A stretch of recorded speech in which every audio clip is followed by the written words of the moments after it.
એકમ દશક શો ગણતરી કરતા કરતા જઈએ, એકની પાછળ 17 શૂન્ય લગાડો અને જે આંકડો આવે એને પરાર્ધ કહેવાય. એક પરાર્ધ બ્રહ્માજી શયન કરે, એક પરાર્ધ સુધી બ્રહ્માજી જાગતા હોય, આ એમનો દિવસ રાત થયો છે. આવી રીતના બ્રહ્માજીના એ દિવસ રાત અનુસાર કલ્પ બને છે. એ દરેક કલ્પની અંદર 14 મન્વંતરો હોય છે. બ્રહ્માજીની રાત્રિ વખતે પ્રલયની રાત્રિ આવે છે, બધું જ બ્રહ્માજીની અંદર સમાઈ જાય. સમુદ્રો પ્રચંડ વેગથી બધું જ ડૂબોડી દેતા હોય છે. બધી જ બાજુ જળ થઈ જાય.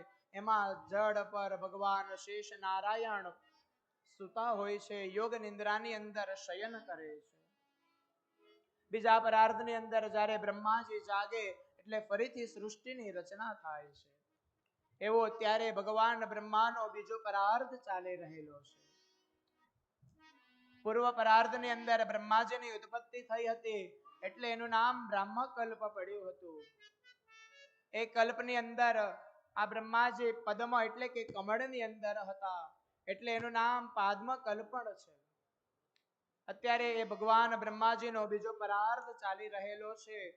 આ બીજા પરાર્ધની અંદર ભગવાને વરાહ અવતાર લીધો અને પૃથ્વીને સમુદ્રમાંથી બહાર કાઢે એટલે આ કલ્પનું નામ વરાહ કલ્પ થયું છે. આ વરાહનો સ્વરૂપ શ્વેત વર્ણનું એટલે એનું નામ શ્વેત વારાહ કલ્પ કહેવાય. બ્રાહ્મણો સંકલ્પ કરે ત્યારે બોલે છે વિષ્ણુર વિષ્ણુર વિષ્ણુ પ્રાગ્નયાન પર્વતમાનસ્ય અદ્ય બ્રહ્મણો દ્વિતીય પરાર્ધે શ્રી શ્વેત વારાહ કલ્પે વૈવસ્વત મન્વંતરે અષ્ટાવિંશતિતમે કલિયુગે કલિ પ્રથમ ચરણે. બ્રહ્માજીનો બીજો પરાર્ધ ચાલે છે. એની અંદર શ્વેત વારાહ કલ્પ વૈવસ્વત મન્વંતર ચાલે છે. એની અંદર કલિયુગ અને કળિયુગનો પણ હજી પ્રથમ ચરણ ત્યારે ચાલી રહેલો છે. સૃષ્ટિ વિષય એક પ્રશ્ન કર્યો. આ સૃષ્ટિની વધારો કરવાની વાત થઈ એટલે બ્રહ્માજીએ સૌથી પહેલા સનત કુમારોની ઉત્પત્તિ કરી છે. આ સનત કુમારો જ એ ભગવાનનો નારાયણનો પ્રથમ અવતાર છે.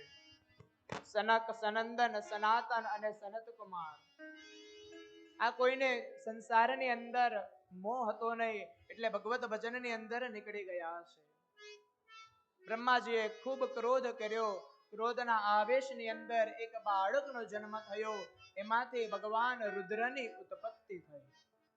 ભગવાન રુદ્રને કીધું કે તમે સૃષ્ટિનું સર્જન કરો એટલે ભગવાન રુદ્રએ આ સંસારને ભૂત અને પ્રેતથી ભરવા લાગ્યા છે. સંસાર ભૂત પ્રેતથી ભરાતો હતો. બ્રહ્માજી અટકાવે છે.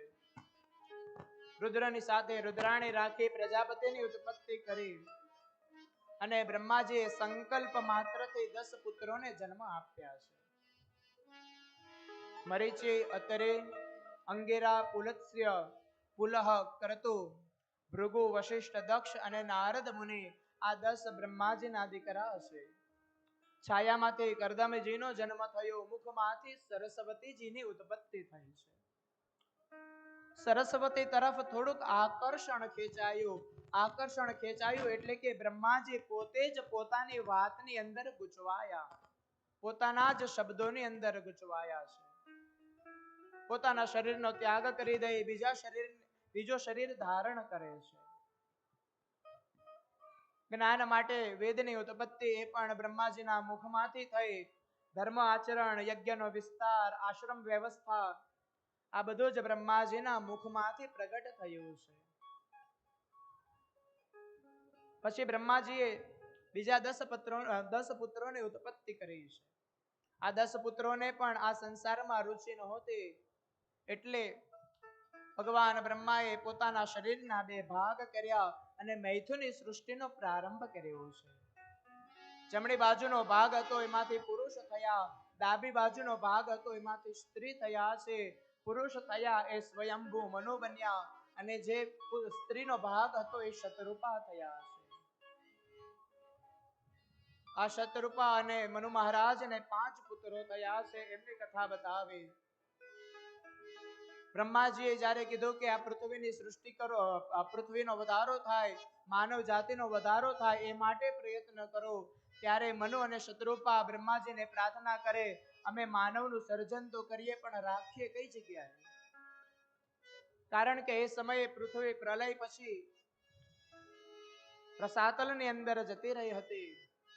વિચાર કરી રહ્યા હતા બધાએ ભગવાન નારાયણની ભક્તિ કરી છે. ભગવાન નારાયણને પ્રાર્થના કરી છે. એ જ સમયે બ્રહ્માજીને એક એવો વિચાર આવતા એક છીક આવે છે. એ છીકમાંથી એક અંગુષ્ઠ માત્રનું સ્વરૂપ ઉત્પન્ન થયું. ધીરે ધીરે એ સ્વરૂપ મોટું થવા લાગ્યું. એક વરાહ સ્વરૂપ પ્રગટ થયું. ભગવાન વરાહ સ્વરૂપે પ્રગટ થયા છે અને કહે કે તમારી શું સેવા કરું?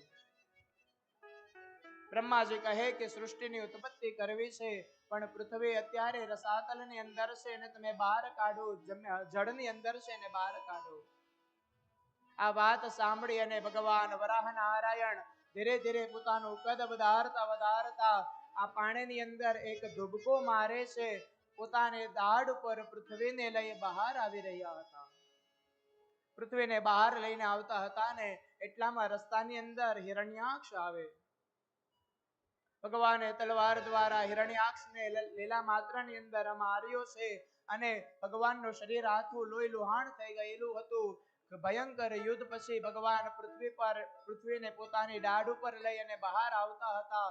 પૃથ્વી બહાર આવતી જોઈ, ભગવાનને બહાર આવતા જોઈ બધા જ દેવતાઓ ખૂબ પ્રસન્ન થયા અને ભગવાન વરાહના નામનો જે જયકાર કરીએ છે, બોલે વરાહ ભગવાન કી જય. બધા ઋષિઓએ ભગવાનની સ્તુતિ કરી છે. ભગવાન એ સ્તુતિથી પ્રસન્ન થયા અને હવે બ્રહ્માજી કહે કે હે મનુ અને શત્રુપા, આ સૃષ્ટિ ઉપર માનવ જાતિનો વિસ્તાર થાય એ માટે તમે પ્રયત્ન કરો. વિદુરજી મૈત્રેય મુનિને પ્રશ્ન કરે છે કે આ હિરણ્યાક્ષ કોણ હતો? ભગવાને તેનો વધ શા માટે કર્યો? અને પૂર્વ જન્મના મૈત્રેય મુનિ કહે છે કે એક વખત દિતિનું લગ્ન કશ્યપજીની સાથે થયું. સાયંકાલ થયો. એ વખતે ભોગ ભોગવે છે. સાયંકાલ સંધ્યાનો કાળ છે. એ સમયે અમુક વસ્તુ કરવી જોઈએ. દિતિ કામાતુર થઈ પોતાના પતિની પાસે ગયા. કશ્યપજી અટકાવે છે પણ દિતિ માનતા નથી. સંધ્યાના સમયે 4 કર્મ કોઈ દિવસ કરવા જોઈએ. સૌથી પહેલું તો સંધ્યાનો સમય ચાલતો હોય ને ત્યારે કોઈ દિવસ ભોજન કરાતું નથી. એ સમયે ભોજન કરવામાં આવે તો મનની અંદર વિકૃતિઓ ઉત્પન્ન કરશે. એ ભોજન તમને રોગ કરાવશે. એટલે સંધ્યાનો સમય હોય ત્યારે ભગવાનની ભક્તિ કરવી, ભોજન કરવું જોઈએ. સંધ્યા સમયે ભગવાનને ભોગ લગાવો, આપણે કોઈ દિવસ ખાવું. બીજું છે શયન ન કરવું જોઈએ.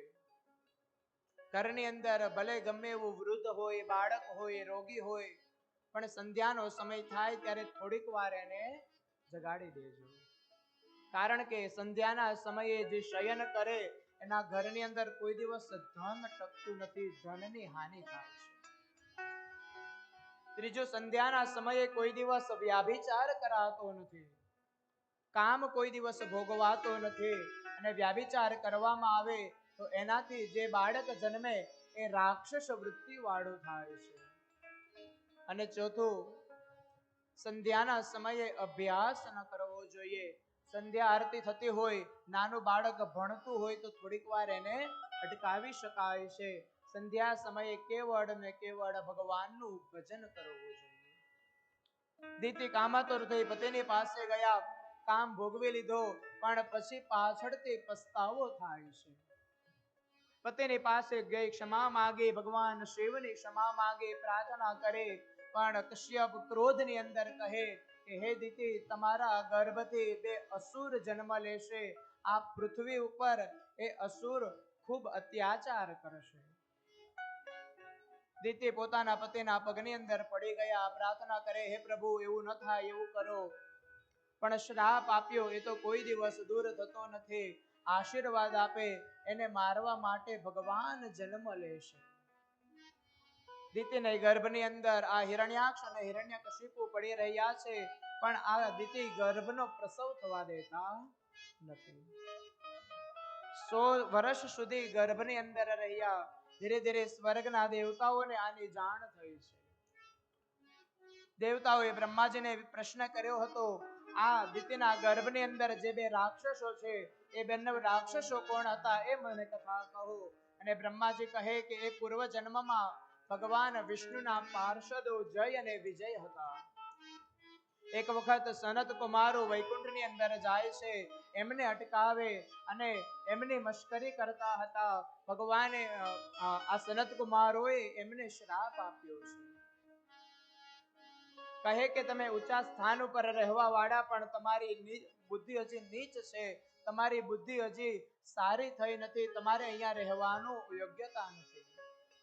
શ્રાપ આપે અને એમનું બંનેનું પતન થયું છે. આ જય અને વિજય બંનેને શ્રાપ મળ્યો. ભગવાન એ સમયે એની પાસે આવે છે. ભગવાન કહે, મારા ભક્તને શ્રાપ મળતો હોય અને એમને 3 અવતાર લેવા પડે, તું એમના ઉદ્ધાર માટે 4 અવતાર લઈશ. આજ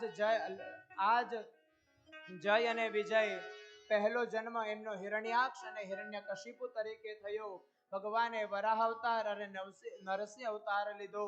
બીજો જન્મ રાવણ અને કુંભકર્ણ સ્વરૂપે થયો અને ભગવાન રામ બની એમનો ઉદ્ધાર કરે છે. ત્રીજો જન્મ દત્તવક્ર અને શિશુપાલ તરીકે થયો. ભગવાન કૃષ્ણ બની એમનો ઉદ્ધાર કરે છે. આ પાર્ષદો દિતિના ગર્ભની અંદર બાળક સ્વરૂપે આ રાક્ષસો 100 વર્ષ સુધી રહ્યા. હિરણ્યાક્ષનો વધ ભગવાન વરાહે કર્યો એ કથા કહે છે. અને વિદુરજી આગળ પ્રશ્ન કરે કે હવે સ્વયંભૂ મનુની પુત્રી દેવહૂતિના લગ્નની વાત મને કહો.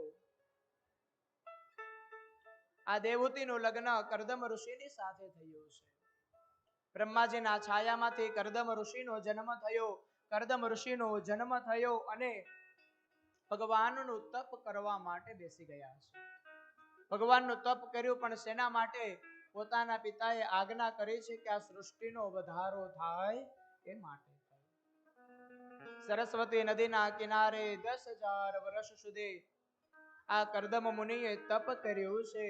એ તપના પ્રભાવથી ભગવાન નારાયણ પ્રસન્ન થયા, દર્શન આપે છે. આ કર્દમ મુનિએ તપશ્ચર્યાથી પોતાનું આખું શરીર સૂકવી દીધું હતું. ચારે બાજુ નજર કરો તો એક સાપને રેવાનો રાફડો હોય એમ નજર પડે. ને આવું દ્રશ્ય જોઈ ભગવાનને પણ ખૂબ દુઃખ થયું. પોતાના ભક્તની આવી દશા જોઈ ભગવાનની આંખમાંથી ધીરે ધીરે એ બિંદુ સરવા મળ્યા છે. બિંદુ નીકળતા નીકળતા એક આખું સરોવર બંધાણું અને એનું નામ પડ્યું છે બિંદુ સરોવર. આજે પણ સિદ્ધપુર પવિત્ર ક્ષેત્રની અંદર આ બિંદુ સરોવર સ્થિત છે. આ બિંદુ સરોવર, આ બિંદુ એટલે કે ભગવાનનું આંખમાંથી નીકળેલું એ અશ્રુ છે.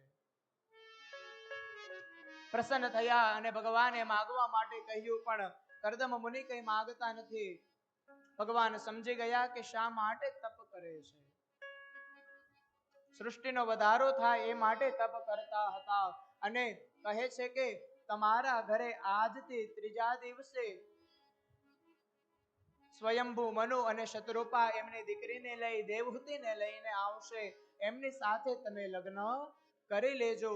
તમારું લગ્ન એમની સાથે થશે અને તમારા ઘરે હું પુત્ર સ્વરૂપે, કપિલ સ્વરૂપે જન્મ લઈશ. ભગવાને બધું સમજાવી દીધું અને પછી ભગવાન અંતર્ધ્યાન થયા છે. 3જા દિવસે ભગવાને જેમ કહ્યું હતું એમ સુવર્ણના રથની અંદર મનુ અને શતરૂપા આવ્યા છે. આશ્રમની અંદર, આશ્રમની બહાર રથ મૂકી આશ્રમની અંદર પ્રવેશ કરે છે. પણ કર્દમ મુનિ વિચાર કરે છે, આ કન્યા મારા માટે યોગ્ય છે કે નહીં, એની મારે પરીક્ષા કરવી જોઈએ. જ્યારે સ્વયંભૂ મનુ, શતરૂપા અને આ દેવહૂતિમાં આશ્રમની અંદર આવે છે એટલે આ કરદમ મુનિએ 3 આસન બિછાવ્યા છે. પરીક્ષા કરી રહ્યા છે મહાદેવ હૂતિની.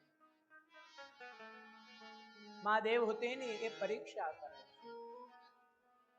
વિચાર કરે મેં આપેલા આસન ઉપર બેસશે તો પતિની પાસે સેવા કરી એવું કહેવાય.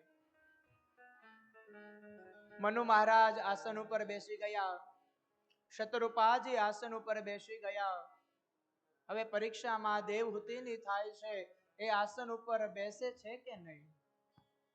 જો આસન ઉપર ન બેસે તો જે ઋષિએ આસન આપ્યું છે એનું અપમાન થાય, અને જો આસન ઉપર બેસી જાય તો પોતાના પતિની પાસે સેવા કરાવી કહેવાય. અને અંતે આ મહાદેવ હૂતિએ એ આસન ઉપર ખાલી હાથ મૂકી દીધો, એનાથી બાજુમાં આવીને બેસી ગયા. આસનનો પણ સ્વીકાર થઈ ગયો અને પતિની પાસે પણ સેવા ન કરાવી. કરદમ મુનિ ખૂબ પ્રસન્ન થયા છે. આ મનુ મહારાજ પોતાની દીકરીને પ્રશ્ન કરે કે હે બેટી, હે દીકરી, તને આ વર યોગ્ય છે કે નહીં? આ પ્રશ્ન કર્યો ને એટલે આ દેવહૂતિ માં જે જવાબ આપે છે કે હે પિતાજી, તમે જેને પસંદ કર્યો હોય ને એની અંદર મારે કોઈ દિવસ કઈ જોવાનું હોતું નથી. પણ અત્યારે શું થાય? કોઈ દીકરીને પૂછો કે તને આ દીકરો ગમે છે કે નહીં, તો એની અંદર શું વસ્તુને જોવે? તો આપણું શાસ્ત્ર કહે કન્યા વરયતે રૂપમ માતા વિત્તમ પિતા શ્રુતમ બાંધવા કુલમેચ્છન્તિ પિતરાશ્ચ ભોજનમ. બધી લાઈટ શરૂ કરાવી દો ને. લાઈટો બધું શરૂ કરાવી દો. કોઈ કન્યા હોય ને એ પોતાના હવાવાળા પતિની અંદર સૌથી પહેલા એનું રૂપ જોતી હોય છે. કન્યા એ પુરુષનું રૂપ જોવે છે. માતા એ જોવે કે એની પાસે કેટલી સંપત્તિ છે, કેટલું ધન છે એ જોતી હોય. પિતા વિચાર કરે કે એ છોકરો કેટલું ભણેલો છે એ જોતા હોય. બાંધવ એટલે કે જે કોઈ પણ ભાઈઓ હોય, પરિવારના સદસ્યો બીજા હોય, એ જોતા હોય છે કે સામેવાળા વ્યક્તિનું કુળ કેવું છે. અને ઇતરાશ્ચ ભોજનમ, એ સિવાય બાકી જે આવેલા હોય ને એને તો આપણે થાળીમાં કયું મેનુ રાખ્યું ને એની સાથે મતલબ હોય. આપણે કઈ મીઠાઈ ખવડાવીએ ને એની સાથે મતલબ હોય. લગ્નની અંદર રસ ધરાવતા હોય ને તો આટલા જ વ્યક્તિ રસ ધરાવતા હોય. કન્યા રૂપને પસંદ કરતી હોય છે, પણ યાદ રાખો એક રૂપ યૌવન હશે ને ત્યાં સુધી રહેશે. આજે 25 વર્ષના છીએ અને જેવા દેખાઈએ છીએ એવા ને એવા 60 વર્ષના હશું ત્યારે નહીં દેખાતા હોઈએ. 25 વર્ષે જે ગુણ હશે એને તમે ગ્રાહ્ય કરશો તો 60 વર્ષે એ ગુણ 100% ચોક્કસ એની પાસે રહેવાના છે. પણ અત્યારે સમાજની અંદર વિપરીત થાય છે. ગુણને જોવાને બદલે એની પાસે કેટલું ધન છે એ જોવામાં આવે. એના વિચારો કેવા છે એ જોવાની જરૂર છે. આજે સંસારની અંદર કોઈ બે મનના લગ્ન, કોઈ બે પરિવારના લગ્ન નથી થતા. આજે સંસારની અંદર બે સંપત્તિના લગ્ન થાય. આ કડવું છે પણ સત્ય છે. સંસારમાં આજે સંપત્તિના લગ્ન થાય છે. કોઈ દીકરા દીકરીના લગ્ન નથી થતા. એટલે કે જ્યારે લગ્નનો વિચાર આવતો હોય, લગ્ન કરવા હોય, એક વખત, બે વખત, 1000 વખત વિચાર કરી લેવો કે હું આની સાથે રહી શકીશ કે નહીં. અત્યારે બધા મળવા જાય, જોવા જાય. તો એક વસ્તુ તમારી બધાની સામે ખુલાસો કરી દઉં કે તમે કોઈકને 10 મિનિટ 15 મિનિટ મળો તો 15 મિનિટમાં જેવો છે ને એવો તમારી સામે કોઈ દિવસ હાજર થવાનો નથી. 15 મિનિટ તો જેટલું સારું હશે ને એ જ વસ્તુ તમારી સામે પ્રદર્શિત કરવાનો. એ 15 મિનિટની અંદર કોઈ દિવસ ભોળવાશો. પેલા જોયા વગર લગ્ન થતા પણ આખી જિંદગી નીકળી જતી. અત્યારે જોઈને લગ્ન થાય છે તો પણ જિંદગી નીકળતી. કારણ કે આપણે ગુણ જોવા જોઈએ. આપણે ગુણને છોડી ફક્ત રૂપની અંદર મોહાવા લાગ્યા, ફક્ત ધનની અંદર મોહાવા લાગ્યા, જેને કારણે થઈ પછી જ એ જ દાંપત્ય જીવનની અંદર કોઈ ના કોઈ રીતના તકલીફો ઉત્પન્ન થતી હોય છે. અત્યાર સુધી કરદમ ઋષિએ પરીક્ષા કરી, મા દેવહૂતિએ પણ હા પાડી દીધી કે મારે પણ વર લગ્ન કરવા માટે યોગ્ય છે. કરદમ મુનિ પણ એક શરત મૂકે છે. કરદમ ઋષિ કહે, મારા ઘરે એક સંતાનનો જન્મ થાય એટલે હું ભગવાનનું ભજન કરવા માટે વનની અંદર નીકળી જઈશ, પછી હું સંસારમાં રહીશ નહીં. કારણ કે ખબર છે ભગવાને કીધું હતું કે હું તમારા ઘરે પુત્ર બનીને આવવાનો છું. કરદમ અને દેવહૂતિનું લગ્ન થયું છે. ધીરે ધીરે સમય જવા લાગ્યો. આ મનુ મહારાજ આશ્રમમાંથી જતા રહ્યા. આ મા દેવહૂતિએ પોતાના તપથી પોતાના પતિને ખૂબ પ્રસન્ન રાખતા હતા. નિત્ય પોતાના પતિની સેવા કરે, યજ્ઞ કાર્યની જે સામગ્રી હોય એ લઈ આવે.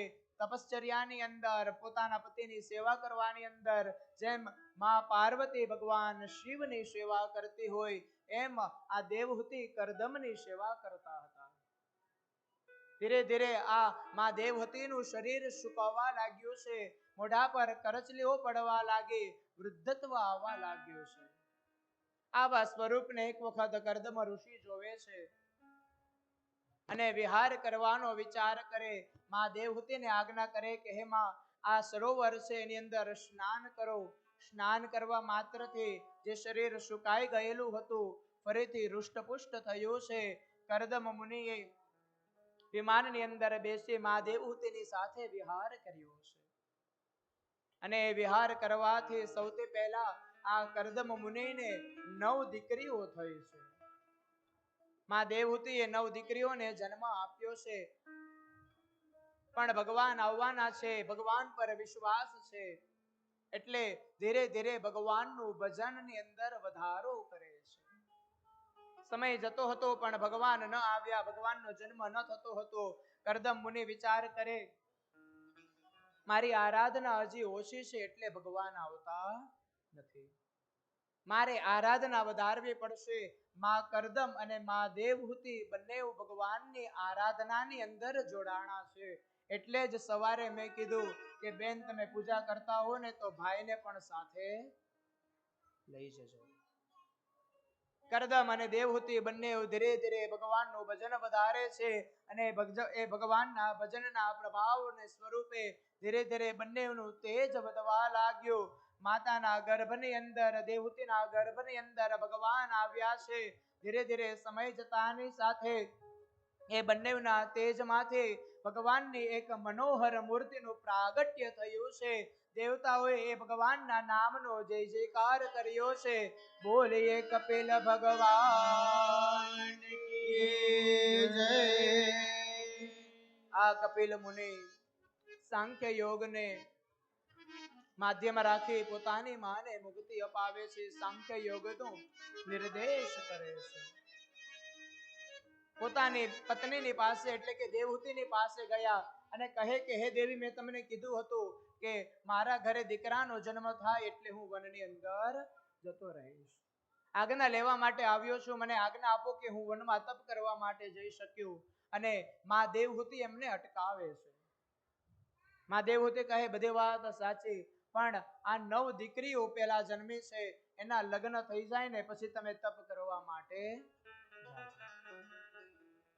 અને ભગવાન કપિલ મુનિએ એક જ માંડવાની અંદર સૌથી પહેલા આ જગતના સમૂહ લગ્ન કરાવ્યા હોય તો એ કપિલ મુનિએ 9 દીકરીઓના એક સાથે બ્રહ્માજીના જે માનસ પુત્ર હતા એમની સાથે લગ્ન કરાવી દીધા છે.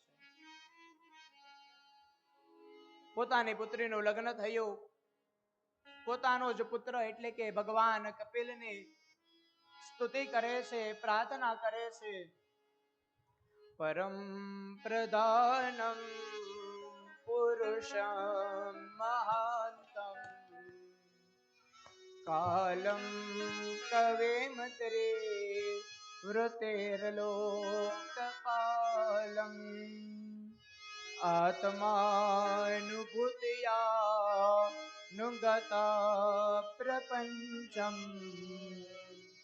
સ્વચ્છંદ શક્તે કપિલમ પ્રપદ્યે. એ પોતાની શક્તિની અનુસાર વિચરણ કરવા વાળા હે કપિલ મુનિ, હું તમને નમસ્કાર કરું. ભગવાન કપિલની સ્તુતિ કરી આ કર્દમ મુનિ તપ કરવા માટે વનની અંદર જતા રહ્યા છે. હવે આશ્રમની અંદર ફક્ત ને ફક્ત આ કપિલ ભગવાન અને મા દેવહૂતિ બે જણા જ રહી છે. આ કપિલ મુનિએ પોતાની માને ઉદ્ધાર થાય, મુક્તિ મળે એ માટે સાંખ્ય યોગનો ઉપદેશ આપ્યો છે. આ જગતની અંદર પોતાની માને મુક્તિ અપાવી શકતો હોય એવું કોઈ તત્વ હોય તો એ દીકરો છે, એ સિવાય બીજું કોઈ મુક્તિ અપાવી શકતું નથી.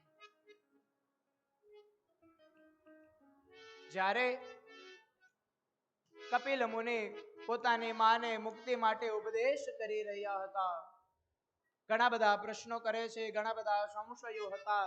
એ માના બધા જ સંશયોને દૂર કરી કપિલ મુનિએ પોતાની માને મુક્તિ અપાવી છે. કપિલ મુનિ પોતાની માને મુક્તિ અપાવે અને આજે પરમાર પરિવાર પોતાની બાને મુક્તિ મળે એ માટે આ ભાગવતનું આયોજન કરીને પિંડમ ચ પુત્ર હસ્તેન, પિંડ એ પોતાના દીકરાના હાથે થાય ને તો જ પિતૃઓને મુક્તિ મળે છે.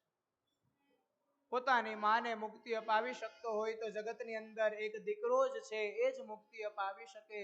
એ સિવાય બીજું કોઈ મુક્તિ અપાવી શકતું નથી. એક વખત ભગવાન રામને કોઈએ પ્રશ્ન કર્યો કે હે પ્રભુ, તમને સ્વર્ગની અંદર વધારે ગમે કે માં કૌશલ્યાની પાસે વધારે ગમે? ત્યારે ભગવાન રામ જે જવાબ આપે છે એ સાંભળો.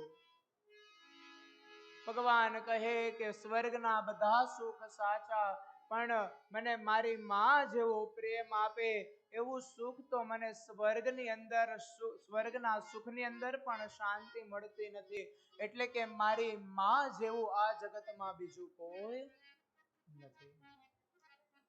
અને એટલે જ આપણે એક વાત લખાણી કે જનની જોડ સખી નહીં જડે, હે જનની જોડ સખી નહીં જડે. આ જગતની અંદર તમને બધી જ વસ્તુ પાછી મળી જશે. એક વખત ધન જતું રહ્યું હશે ને તો એ પણ પાછું મળી જશે, પણ એક વખત મા બાપ તમારાથી દૂર થાય તો કોઈ દિવસ પાછા નહીં આવે. ને એટલે જ કવિ લખે છે, મીઠા મધુ ને મીઠા મેં હુલારે લોલ, મીઠા મધુ ને મીઠા મેં હુલારે લોલ. એથી મીઠી છે મારી માત જો, જનની ની જોડ સખી નહીં જડે લોલ. જનની જોડ સખી નહીં જડે લોલ. જગતની અંદર બધી જ વસ્તુ તમને પ્રાપ્ત થઈ શકે, પણ એક વખત માતા પિતા તમારાથી દૂર થશે, એ કોઈ દિવસ તમને મળશે. એટલે જ આપણું શાસ્ત્ર કહે છે કે તમારે તમારા માતા પિતાની સેવા કરવાની જરૂર છે. તમે ભલે લાખો કમાતા હો, ભલે તમે મોટા કરોડોના બિઝનેસ કરતા હો, એક વખત ઘરે જ્યારે પહોંચો એટલે તમારી માની બાજુમાં બેસીને માં કેમ છો એક પ્રશ્ન તો તમારા મુખમાંથી થવો જોઈએ. તમારી માને એક વખત તો પ્રશ્ન તમારે કરવો કે હે માં, તને કોઈ ખોટ તો નથી ને? કારણ કે આ જગતની અંદર આપણા માટે સૌથી વધારે તકલીફ ઉત્પન્ન કરી હોય તો એ આપણી માં છે. બાળકનો જન્મ થાય ને એ સમયે આપણી પોતાની તબિયત ન બગડે, આપણું આરોગ્ય સારું રહે, એ માટે થઈ માને જે ભાવતું ભોજન હોય એ મૂકી દે. 9 મહિના સુધી માતા એના ગર્ભની અંદર, ઉદરની અંદર દીકરાને લઈને વિચરણ કરે. એક વિચાર કરો, 5 કિલોની થેલી તમે 5 મિનિટ ઉપાડી રાખો ને તો ભાર લાગે છે. આ માએ 9 મહિના તમને પેટમાં રાખ્યા, એને કેટલું ભાર લાગ્યો હશે. माँ बच्चों की जान होती है, माँ बच्चों की जान होती है, वो होते हैं किस्मत वाले जिसकी माँ होती है. कितनी सुंदर है, कितनी कोमल है, प्यारी प्यारी है ओ माँ, ओ माँ, ओ माँ, ओ माँ.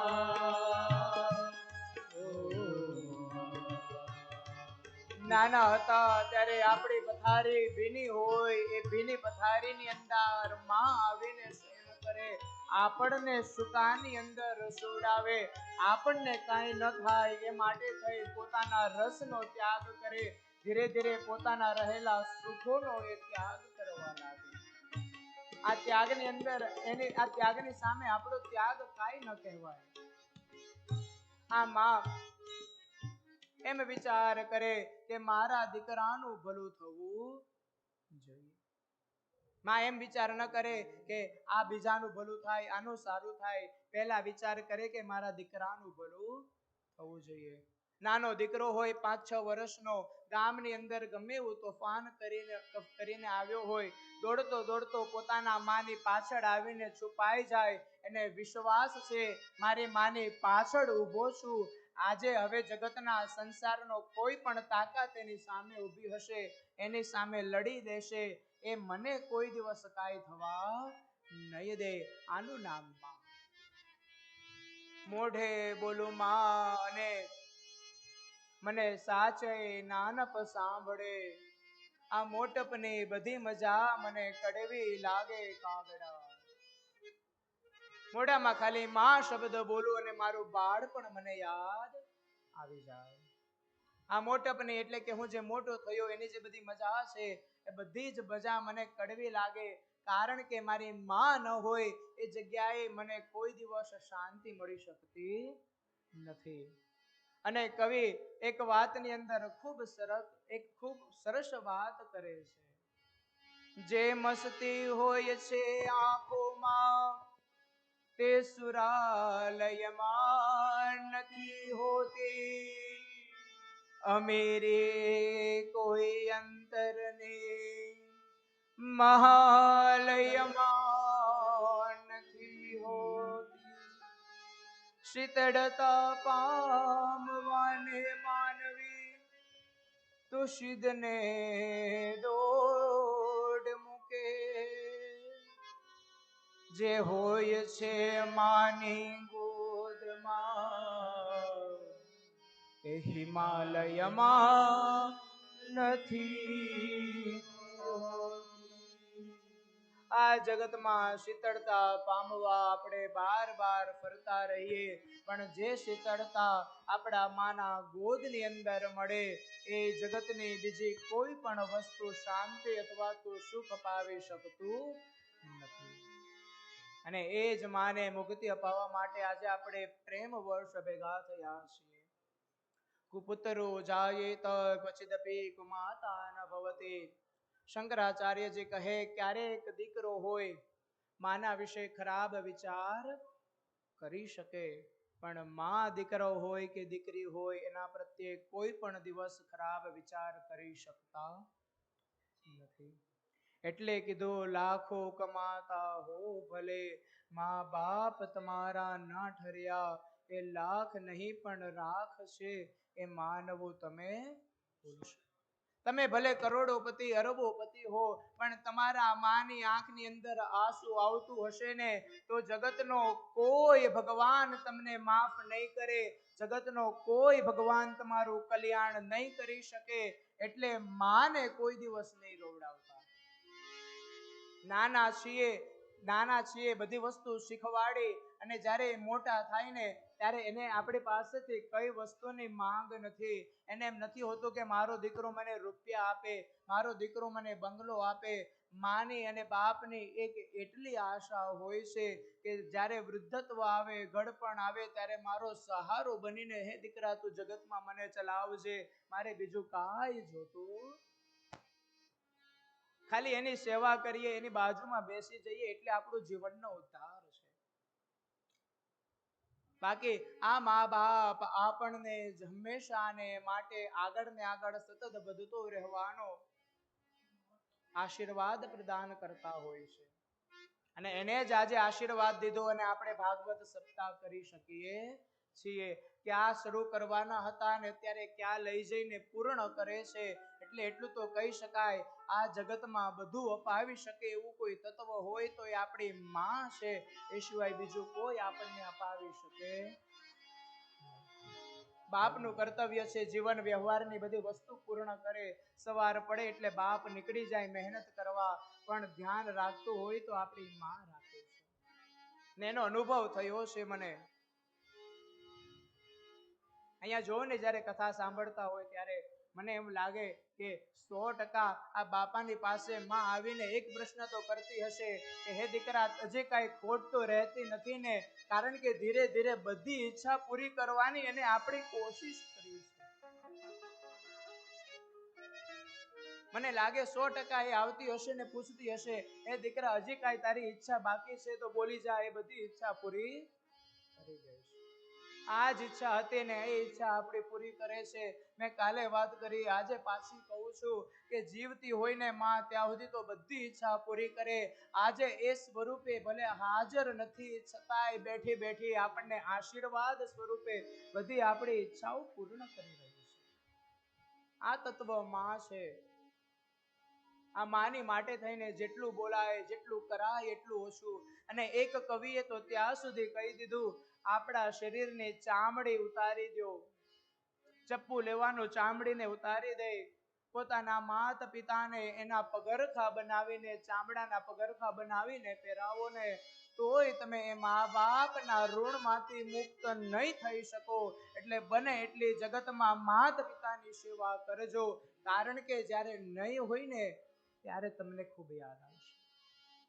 અગણિત છે ઉપકાર એના, દેહ વિસરશો નહીં. ભૂલો ભલે બીજો બધો, મા બાપને ભૂલશો નહીં. અગણિત છે ઉપકાર એના, દેહ વિસરશો નહીં. ધન કરતા મળશે બધું, માતા પિતા મળશે નહીં. ધન કરતા મળશે બધું, માતા પિતા મળશે નહીં. ઉદિત જેના ચરણમાં તમે ચાહતા ભૂલશો નહીં. અગણિત છે ઉપકાર એના, વિસરશો. ભગવાન કપિલ સાંખ્ય શાસ્ત્રનો ઉપદેશ કરી પોતાની માને મુક્તિ અપાવે છે. તૃતીય સ્કંદને અહીંયા વિરામ કરી ચતુર્થ સ્કંદની અંદર આ મનુ મહારાજના પુત્રીઓના વંશનું વર્ણન કરેલું છે. મૈત્રેય ઉવાચ મનુષસ્તુ શતરૂપાયામ ત્રિશરઃ કન્યાશ્ચ જગ્નિરે આકુતિર્દેવહૂતિશ્ચ પ્રસૂતિરિતિ વૃષૃતા. આ મનુ મહારાજને પ્રિયવ્રત અને ઉત્તાનપાદ નામના બે દીકરાઓ છે. 3 દીકરીઓ છે. એમનું નામ આકુતિ, દેવહૂતિ અને પ્રસૂતિ. એમાંથી મા દેવહૂતિનું લગ્ન કરદમ મુનિની સાથે થયું. કપિલ ભગવાનનો જન્મ થયો. બીજા દીકરી એમનું નામ આકુતિનું લગ્ન પ્રજાપતિ ઋષિની સાથે થયું. રુચિ નામના પ્રજાપતિ સાથે થયું. પુત્રિકા ધર્મથી લગ્ન થાય છે. આનો અર્થ એવો થાય કે દીકરીની ઘરે જે દીકરો આવે એ પિતાને આપી દેવાનો. અને એના ઘરે સાક્ષાત ભગવાન યજ્ઞ નારાયણ પ્રગટ થયા છે. એક દીકરીનો જન્મ થયો, એનું નામ છે દક્ષિણા. જન્મ થયા ત્યારે આ યજ્ઞ નારાયણ મનુ મહારાજને આપી દીધા હતા. પછી ફરીથી લગ્ન આ મનુ મહારાજ આ યજ્ઞ નારાયણનું લગ્ન દક્ષિણાની સાથે થયું. અત્યાર સુધી ભગવાન નારાયણ એકલા હતા અને હવે લક્ષ્મીજી સાથે થયા અને ભગવાન લક્ષ્મી નારાયણ કહેવાયા. બોલીએ લક્ષ્મી નારાયણ ભગવાનની જય. આ યજ્ઞ નારાયણ નું લગ્ન થયું, એનાથી તુષિત વગેરે 12 દેવતાઓ થયા છે. અને પ્રસૂતિનું લગ્ન દક્ષ મહારાજની સાથે થયું છે. આ દક્ષ મહારાજને 16 કન્યાઓ થઈ. 16 કન્યામાંથી 13 કન્યા ધર્મને પરણાવી છે. એક કન્યા અગ્નિ નારાયણ ભગવાનને પરણાવી, એક કન્યા પિતૃનારાયણને અને એક કન્યા ભગવાન શિવને પરણાવી છે. ધર્મને 13 કન્યા પરણાવી. એના નામ શ્રદ્ધા, મૈત્રી, દયા, શાંતિ, પુષ્ટિ, તુષ્ટિ, ક્રિયા, ઉન્નતિ, બુદ્ધિ, મેધા, તિતિક્ષા, રીમ અને મૂર્તિ. આ મૂર્તિ અને ભગવાન આ મૂર્તિ દેવી અને ધર્મથી ભગવાને નર નારાયણ સ્વરૂપે જન્મ લીધો છે.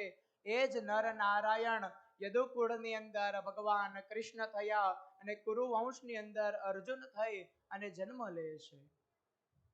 એક સ્વાહા નામની કન્યા અગ્નિ નારાયણ ભગવાનને, સ્વધા નામની કન્યા પિતૃનારાયણને પરણાવી છે. એક સતી એ ભગવાન શિવને પરણાવ્યા. આ દક્ષ મહારાજની દીકરીના વંશનું વર્ણન કરતા કરતા કહે છે કે આ સતીને કોઈ સંતાન નહોતું. વિદુરજી પ્રશ્ન કરે કયા કારણથી સંતાન નહોતું, અને કહે છે કે એક વખત દક્ષજીના યજ્ઞની અંદર આ સતી માતાએ પોતાના દેહનો ત્યાગ કર્યો હતો.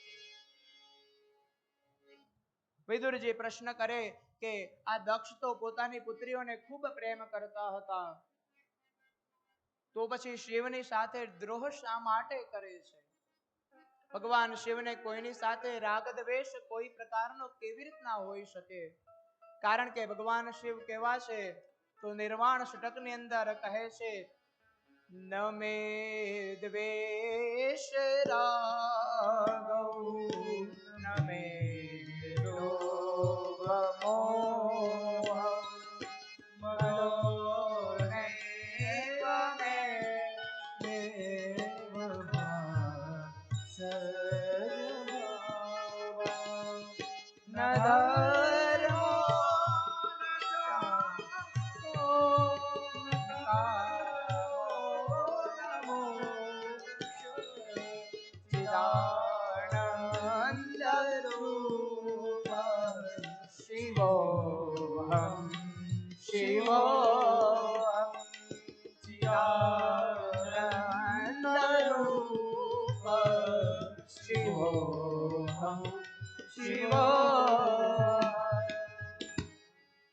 ભગવાન શિવ ધર્મ અર્થ કામ મોક્ષ વગરના, રાગ દ્વેષ વગરના, એમને કોઈની સાથે કેવો રાગ દ્વેષ હોઈ શકે?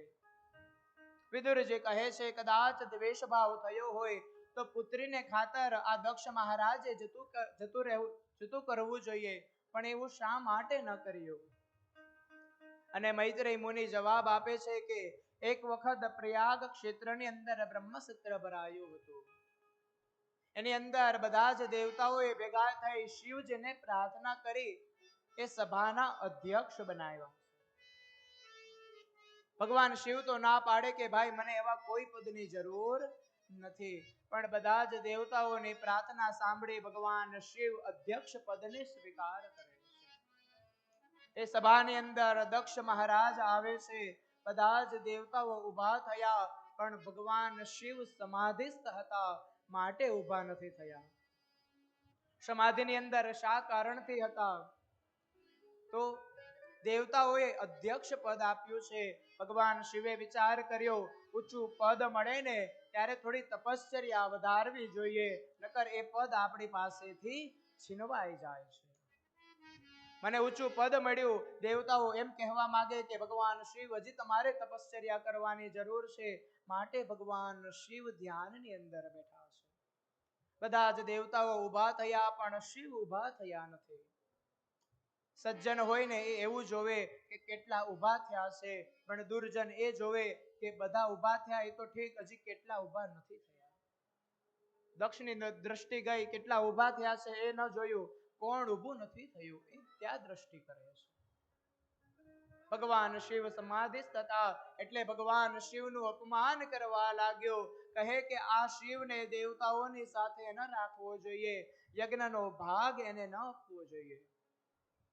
ભગવાન શિવનું અપમાન કરવા લાગ્યો એટલે ત્યારે બાજુમાં ઉભેલા કોઈ ન બોલ્યા, પણ સામે નંદીજીથી એ વાત સહન ન થઈ અને કહે છે કે હે દક્ષ પ્રજાપતિ, આ શરીર ધારણ કરી આ દેહના અભિમાનની અંદર તું જે વચન શિવને કહે છે, આ શરીરનો ત્યાગ થઈ જશે અને બકરાનું મોઢું તારા શરીર પર આવી જશે. દક્ષ બોલતા હતા ત્યારે બ્રાહ્મણોએ થોડુંક સમર્થન આપ્યું હતું. તો આ બ્રાહ્મણોને પણ શ્રાપ દીધો કે હે બ્રાહ્મણો, તમને ભક્ષાભક્ષનું ધ્યાન નહીં હોય, વિદ્યા તપ વગેરે ધીરે ધીરે તમારાથી દૂર થઈ જશે અને અન્ન માટે ધન માટે તમારે ભટકવું પડશે. અને સામે બ્રાહ્મણોએ નંદીને શ્રાપ આપ્યો કે હે નંદી, હે શિવના ગણ, તમને કોઈ પણ દિવસ ગામની અંદર નહીં રાખવામાં આવે અને ભગવાન શિવના ગણો છે સ્મશાનની અંદર વાસ કરે છે. આટલું થયું પણ ભગવાન શિવ એકદમ શાંતિથી છે, શાંત કરુણાવતારની અંદર બેઠા છે. અને બધા કહે કે ભગવાન શિવ ક્રોધી છે, ભગવાન શિવ ક્રોધ કરે, આવું કોણે કીધું? ભગવાન શિવ તો એકદમ કરુણાવતાર છે. એકબીજાને સામે શ્રાપ આપતા હતા તો પણ ભગવાન શિવ કાંઈ ન બોલ્યા. કર્પૂર ગૌરમ કરુણાવતારમ સદા વસંતમ નિર્યારવિંદે ભવમ ભવાની સવિતમ નમામે, ભવમ ભવાની સવિતમ નમામે. કર્પૂર ગૌરમ કરુણાવતારમ, હે કરુણાવતાર ભગવાન શિવ બ્રાહ્મણોને આશીર્વાદ આપતા કહે કે જે શિવની આરાધના કરશે એને ધન માટે એને અન્ન માટે નહીં ભટકવું પડે. જે ભગવાન શિવની પૂજાથી વિમુખ થશે એ બધાએ ધન માટે ભટકવું પડશે. ભગવાન શિવ ઉભા થઈ કૈલાસની અંદર જતા રહ્યા. આ દક્ષ પ્રજાપતિને અપમાન લાગ્યું અને બદલો લેવાનો વિચાર આવે છે. એક વખત આ બ્રહ્માજીએ આ દક્ષને પ્રજાપતિઓના અધિપતિ બનાવ્યા છે.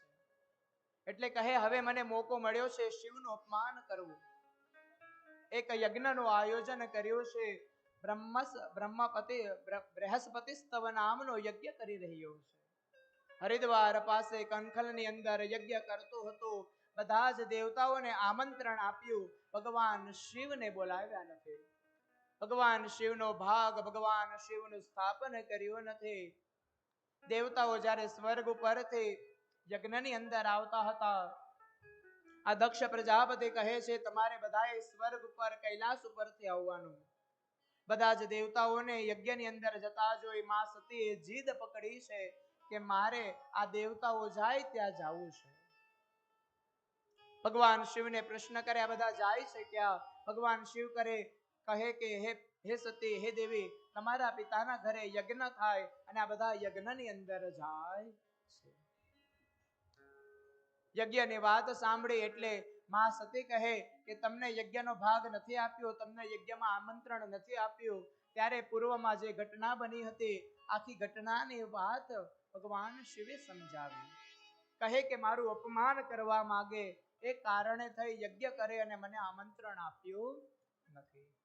મને આમંત્રણ નથી આપ્યું પણ સાથે સાથે તમને પણ આમંત્રણ આપ્યું નથી. આપણે ત્યાં જવું જોઈએ નહીં. આપણે ત્યાં જશું ને તો આપણું માન સન્માન નહીં જળવાય. પણ મા સતી એકના બે ન થયા. એ કહે કે પિતાના ઘરે જવું હોય ને તો કોઈ પણ દિવસ આમંત્રણની જરૂર રહેતી નથી. ચાર વ્યક્તિના ઘરે જવું હોય તો કોઈ દિવસ આમંત્રણની જરૂર પડતી નથી. સૌથી પહેલા પુત્રી એટલે દીકરીએ પોતાના પિતાની ઘરે જવું હોય તો આમંત્રણની આશા રાખવાની જરૂર, એ વગર આમંત્રણે પણ જઈ શકે છે. બીજું, જ્યારે કોઈ શિષ્યએ પોતાના ગુરુને ઘરે જવું હોય ત્યારે આમંત્રણની જરૂર પડતી નથી, એ વગર આમંત્રણે એની ઘરે જઈ શકે. ત્રીજું, કોઈ મિત્રના ઘરે જવું હોય તો કોઈ આમંત્રણની જરૂર નથી.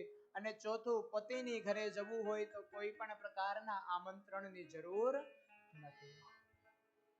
માં સતી કહે કે પિતાના ઘરે જવું હોય તો આમંત્રણની કઈ જરૂર હોય નહીં. ભગવાન શિવે સમજાવ્યા પણ ભગવાન શિવની વાત ન માની સતી નીકળી ગયા છે. આવ નહીં આવકાર નહીં, નહીં નયનો માને, તેહ ઘર કદી ન જઈએ, ભલે કંચન વર્ષે ને. પર ઘરના પકવાન બધા કોઈ દિવસ આશ ન રાખીએ, ઘરના સૂકા રોટલા એમાં મીઠાશ ઘણી રે. બીજાના ઘરના પકવાનની આશા રાખવા જતા હોઈએ પણ આમંત્રણ ન હોય, આવકારો મીઠો ન મળતો હોય તો એવા ઘરે જવાની જરૂર. જેના ઘરે ગયા પછી એના આંખમાંથી અશ્રુ નથી, પ્રેમના આંસુ નથી નીકળ્યા, એના ઘરની અંદર કોઈ દિવસ ન જવું જોઈએ. કહે છે કે ભલે એના ઘરે ધનનો વરસાદ થતો હોય પણ આપણા ઘરે બેસી રહેવું, એના ઘરે કોઈ દિવસ જવું. માં સતી વાત ન માન્યા પોતાના પિતાના ઘરે જાય છે. પોતાના પિતાના ઘરે ગયા ત્યારે કઈ વાત બને છે તો તુલસીદાસજી રામચરિત માનસ ની અંદર આ વાત કહે છે. પિતા ભવન જબ ગયે ભવાની, પિતા ભવન જબ ગઈ ભવાની, નક્ષત્રાસ કહું સનમાને, નક્ષત્રાસ કહું સનમાની, સાદર ભલે મિલી એક માતા, સાદર ભલે મિલી એક માતા, ભગને મિલી बहुत मुस्काता, ભગની મિલી બહુત મુસ્કાતા. આ દક્ષ પ્રજાપતિએ કહી દીધું કે શિવ છે થોડોક અભિમાની છે, સ્વાભિમાની છે, એ યજ્ઞની અંદર નહીં આવે, પણ મારી દીકરી આવે તો એમને પણ કોઈ માન સન્માન ન આપતા, એમને આવકાર ન આપતા. અને તુલસીદાસજી લખે છે આ જગતમાં બધા જ વ્યક્તિ આપણને ઠુકરાવી શકે પણ માં કોઈ દિવસ ઠુકરાવી શકતા નથી. એક માં સપ્રેમે માં સતીને મળ્યા છે. યજ્ઞની અંદર ચારે બાજુએ દ્રષ્ટિ કરી, બધા જ દેવતાઓના સ્થાપન હતા પણ ભગવાન શિવનું સ્થાપન નહોતું. કોઈ આદર સત્કાર ન આવ્યો એટલે ક્રોધ આવ્યો હતો. ધીરે ધીરે એ ક્રોધ વધવા લાગ્યો. ભગવાન શિવની આહુતિ ન અપાતી હતી એટલે માનો ક્રોધ ધીરે ધીરે વધવા લાગ્યો. અને બેઠેલા જે કોઈ પણ સભાસદ હતા, જે કોઈ પણ યજ્ઞ કરાવતા હતા, એ બધાને આ માં સતીએ શ્રાપ આપ્યો છે કે હે પિતાજી, તમે જે મૂઢતા વશ થઈ આ શરીર મેં ધારણ કર્યું છે, તમારી દીકરી કહેવાવશો, તમે મારા પતિનું અપમાન કરી રહ્યા છો. તમે જેનું અપમાન કરો છો એ તમને દંડ દેશે, તમને સાથ આપે એમને પણ ભગવાન શિવ દંડ દેશે. ધીરે ધીરે માનો ક્રોધ વધવા લાગ્યો. માએ ક્રોધાગ્નિથી, પોતાની યોગાગ્નિથી પોતાના શરીરની અંદર એક અગ્નિ પ્રજ્વલિત કરી. ધીરે ધીરે માનું શરીર બળવા લાગ્યું છે. માનું શરીર બળતું હતું. ભગવાન વિષ્ણુએ એ જ શરીરના સુદર્શન ચક્રથી 52 ટુકડા કર્યા અને 52 અલગ અલગ જગ્યાએ જે સ્થાન ઉપર પડ્યા એ જગ્યાએ આપણે શક્તિપીઠ સ્વરૂપે માતાજીની પૂજા કરીએ છીએ. માં પાર્વતી, માં સતીની સાથે શિવના ગણો ગયા હતા. દક્ષના ગણે ભગવાન શિવના ગણોને ખૂબ માર્યા છે અને ભગવાન શિવના ગણોને માર્યા. ભગવાન ધુરજટી ભગવાન કૈલાસની અંદર એકદમ શાંત ચિત્તથી અત્યાર સુધી બેઠા હતા. નારદ મુનિ ફરતા ફરતા કૈલાસની અંદર ગયા. કૈલાસની અંદર જઈ દક્ષના યજ્ઞ સ્થાને જે કાંઈ પણ બન્યું હતું એ બધી ઘટનાની જાણ કરે છે. અને પહેલા વાત કરે કે માં સતીએ દેહનો ત્યાગ કર્યો છે. આ વાત સાંભળી ભગવાન શિવ એકદમ શાંત સ્વરૂપે છે. અને જ્યાં નારદજીના મુખમાંથી શબ્દ નીકળ્યો કે તમારા ગણને માર્યા છે, ભગવાન શિવના ગણને માર્યા, એ શબ્દ સાંભળતાની સાથે એ ભગવાન ધુરજટે કૈલાસની અંદર ક્રોધના આવેશની અંદર આવે અને નૃત્ય કરવા લાગ્યા, તાંડવ કરવા લાગ્યા.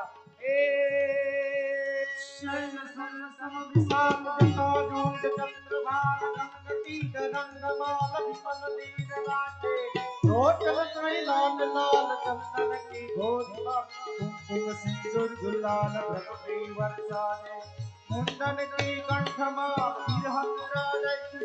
हटजाल चंद्रभाल हर दयाल राजे बम बम बम डमरू बाज नाद वेद सुर सुजा शंकर महाराज राज तांडव नाचे हरि भोले महाराज राज तांडव नाचे. પોતાના ગણને માર્યો છે, ભગવાનના ભક્તોને માર્યા. ભગવાન ધુરજટે ક્રોધની અંદર આ બાજુથી તે બાજુ જટાને પછાડે ત્રિશૂલ હાથમાં લઈ નૃત્ય કરે છે, તાંડવ કરે છે. અત્યારે એવું લાગે કે કૈલાસ ધીરે ધીરે જમીનની અંદર સમાઈ જશે. झपट झपट जात छामयो झपटन जरद मान रुद्रभान चंद्रभान हर दयाल राजे डम डम डम डमर बाज नाद वेद सुर सुजात शंकर महाराज राज तांडव नाचे हे जी भोले महाराज राज तांडव नाचे. धादिलांग निरकट निरकट बाज मधुर गुना विष्णु कमर बाजे सरस सरस गंग गंग कमय यमन संपद पुस्तक सुंदर राज. ક્રોધના આવેશની અંદર ભગવાન શિવે જટા પછાડે વીરભદ્રને પ્રગટ કર્યો છે.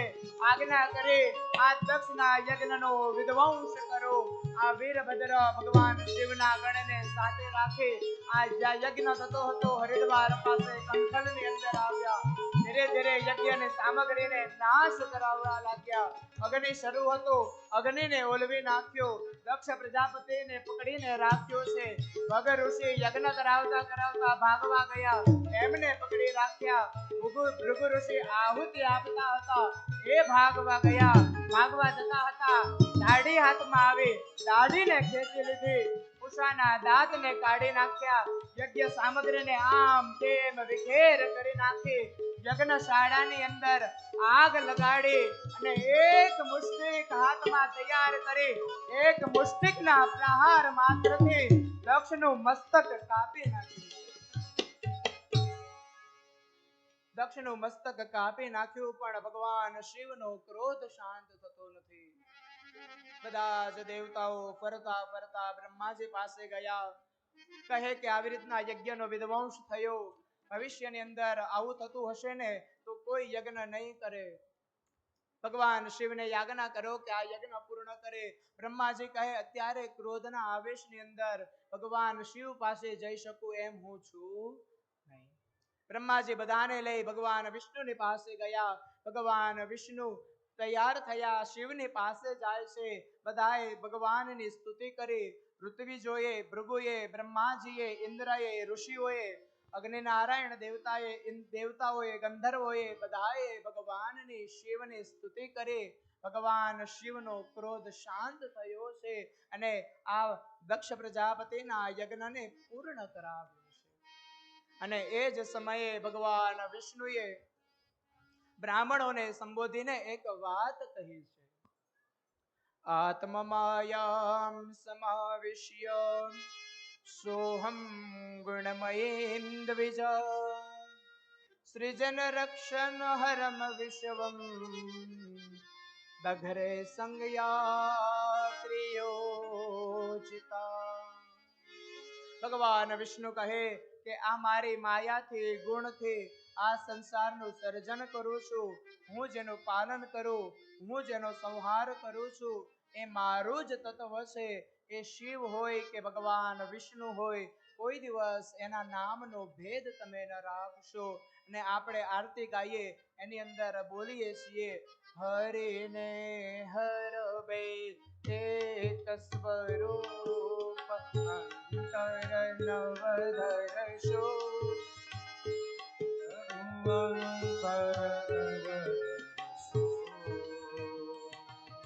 ભોળા ઉદરને ભજતા, ભોળા શંભુને ભજતા, ભવસાગર તરસો.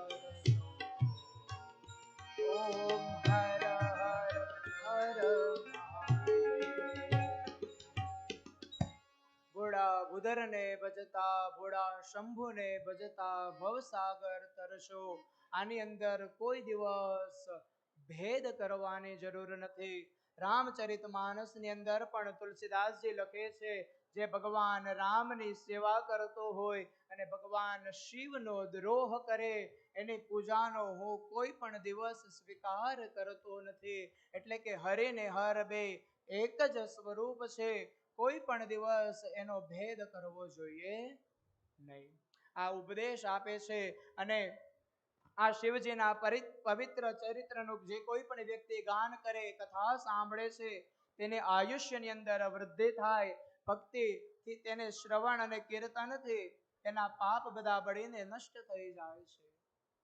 આ કથા કહી આગળ પછી મનુના પુત્રોની કથા કહે છે. એ મનુના પુત્રોની બધી કથા આપણે આવતીકાલે કરીશું. આજે સમય થઈ ગયો છે. આરતી કરીએ એ પહેલા 2 મિનિટ ભગવાનના નામનું કીર્તન કરીશું. પણ એ પહેલા એક જાહેરાત કરું છું. આવતીકાલે આપણે કથાની અંદર ઠીક 4 વાગે ભગવાન નરસિંહનું પ્રાગટ્ય કરીશું. વામન જન્મ ભાગવન ભગવાન કાલે આ દીકરો સામે બનીને આવવાનો છે. ભાઈ તારે કાલે 5 વાગે આવવાનું છે. ભગવાન રામનો જન્મ 5:30 વાગે અને ભગવાન કૃષ્ણનો જન્મોત્સવ સાંજે 6 વાગે એવું પત્રિકાની અંદર લખ્યું છે. પણ જ્યાં સુધી અંધારું ન થાય ને ત્યાં સુધી કૃષ્ણ આવે. શિયાળાનો સમય હોત ને તો અંધારું જલ્દી થઈ જાય. શિયાળાનો સમય હોત તો અંધારું જલ્દી થઈ જાય. અત્યારે ઉનાળો ચાલે છે એટલે અંધારું ન થાય ને ત્યાં સુધી કૃષ્ણ વ્યવસ્થિત આવતા નથી. પણ કૃષ્ણ આવે ને એ પહેલા આપણે બધાએ તપ કરવું પડે. એટલે કાલે બધાએ 2:30 વાગે અહીંયા આવી જવાનું. હા, એ 2:30 વાગ્યાથી બેસવાનું છે, તપ કરવાનું. ત્યારે ભગવાન કૃષ્ણ આપણને પ્રાપ્ત થશે. પણ આજે પરમાર પરિવાર વતી બધાને આમંત્રણ આપું છું. ભગવાન કૃષ્ણનો જન્મોત્સવ મનાવવાના છીએ. વહેલેસર તૈયાર થઈ બધા નવા નવા કપડાં પહેરી સમયસર પહોંચી જાજો. ખૂબ જ આનંદથી, ખૂબ જ ઉત્સાહથી આપણે ભગવાનનો કૃષ્ણ જન્મ મનાવવાનો છે. આજની કથાને વિરામ આપીએ એ પહેલા 2 મિનિટ ભગવાનના નામનું સંકીર્તન કરી લઈએ. પછી આરતી કરીશું અને પછી જે કોઈ પણ સ્વાગત સન્માન કરવાનું છે ભગવાનનું ભજન કરી લઈએ. પછી આપણે સ્વાગત સન્માન કરી પછી આરતી કરીશું. ચાલો. મેરો તો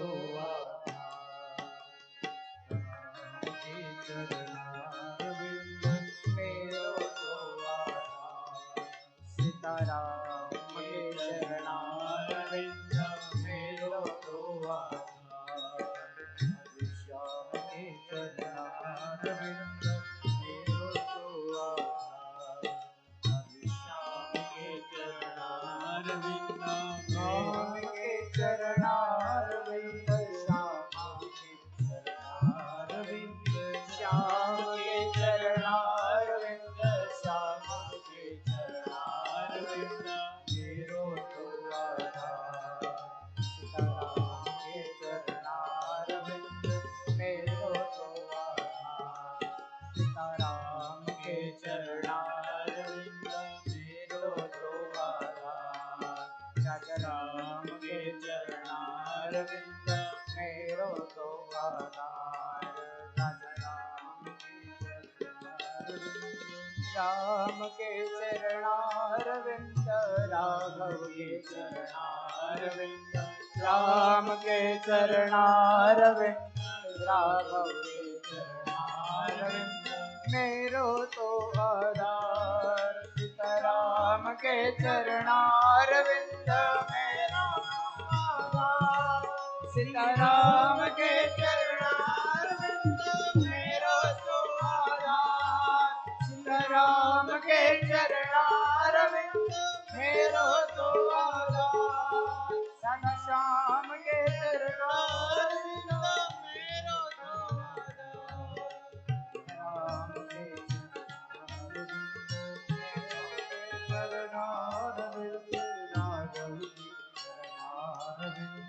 राम के चरणारविंद राघव के चरणारविंद राम के चरणारविंद राघव के चरणारविंद राम के चरणारविंद राघव के चरणारविंद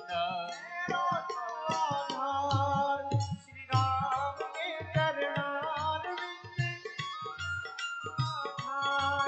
श्री राम के चरणारविंद मेरा तो आधार श्री राम के चरणारविंद मेरा तो आधार मेरो तो आधार श्री राम के चरणारविंद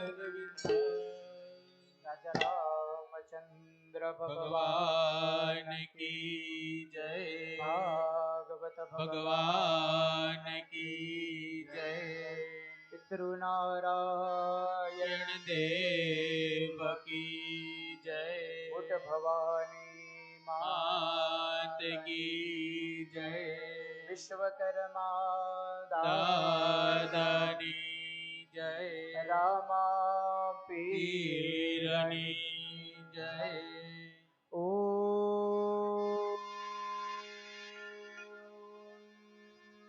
नमः पार्वती पतये हर हर महादेव हर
हेलो जय श्री कृष्ण परमार परिवार द्वारा आयोजित श्रीमद भागवत सप्ताह ज्ञानयज्ञમાં આજ રોજ અહીંયા સુરતથી અહીંયા પધારેલ અને મનસુખ બાપાના માનને આપી અહીંયા પધારેલ શ્રી વલ્લભભાઈ પરમાર તથા રાજુભાઈ ડોડિયા અને સુરતથી અહીંયા પધારેલ તમામ મહેમાનોનું હાર્દિક સ્વાગત કરું છું દિલથી. સુરતના ભામોશા તરીકે ઓળખાતા એવા વલ્લભભાઈ પરમાર તેઓ મજેવડી દેવતણકી બાપા આમોદરા મૂળદાસ બાપાની જગ્યા ચોટીલા સોમનાથ આ બધી જ જગ્યાના સંસ્થામાં તેઓ ટ્રસ્ટી છે અને દિલથી તેઓ સેવા આપે છે.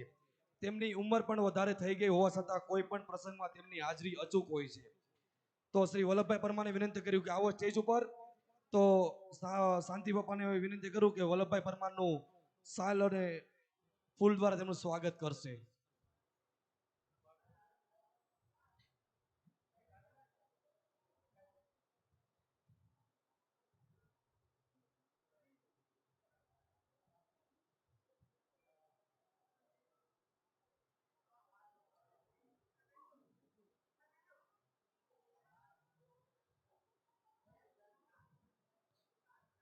શાંતિ બાપાને વિનંતી કરું કે આવો સ્ટેજ ઉપર અને વલ્લભભાઈ પરમારનું સાલ દ્વારા તેમનું સન્માન કરશે.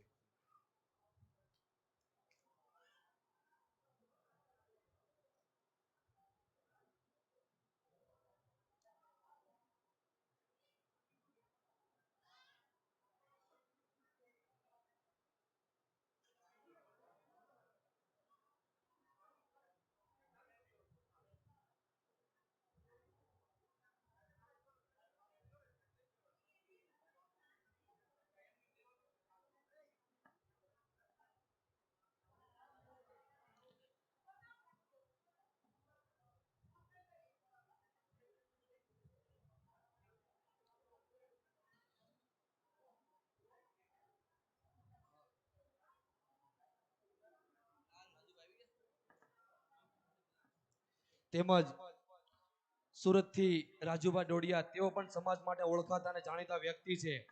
કોઈ પણ કામ માટે સમાજને કોઈ દિવસ નાનથી પાડી અને ટાઈમ આપીને તેઓ સેવા કરે છે. જોરદાર તાળીઓથી વધાવો મિત્રો. આ રાજુભાઈ ડોડિયા અને વલ્લભભાઈ પરમારને આપણે જોરદાર તાળીઓથી સ્વાગત કરશું. તો રાજુભાઈ ડોડિયાનું સ્વાગત કરવા હું મનસુખ દાદાને બોલાવું કે આવો મનસુખ દાદા, તેમ રાજુભાઈ ડોડિયાનું સ્વાગત કરશે.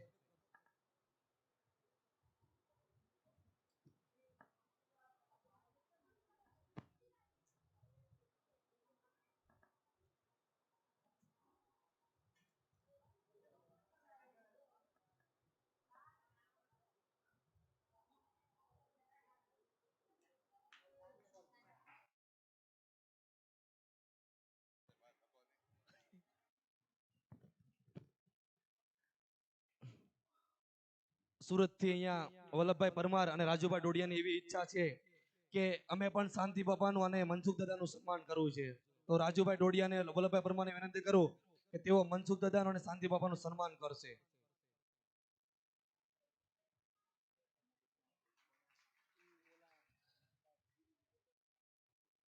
આપણે બધા તાળીઓનો અવાજ ચાલુ જ રાખશું તો સન્માન સારું થશે.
શ્રી દેવતણકી લાયા, શ્રી વિશ્વકર્મા નમઃ, શ્રી મહાસતી લોયણ માતાજી, શ્રી મૂળદાસ બાપા, મહાસતી લોયણ માતાજી આટકોટ પરમાર પરિવારના મોક્ષ માટે રાખેલ ભાગવત સપ્તાહ પ્રારંભમાં 24/4/2024 થી 30/4/2024 ના પૂર્ણાહતિના શુભ કાર્ય મહાસતી લોયણ માતાજીના આશીર્વાદ, મહાસતી લોયણ માતાજી જસદણ પાસે આટકોટ ગામમાં અંદાજે 700 વર્ષ પહેલા લુહાર જ્ઞાતિના પીઠવા કુળમાં મહાસતી લોયણ માતાજી થઈ ગયા.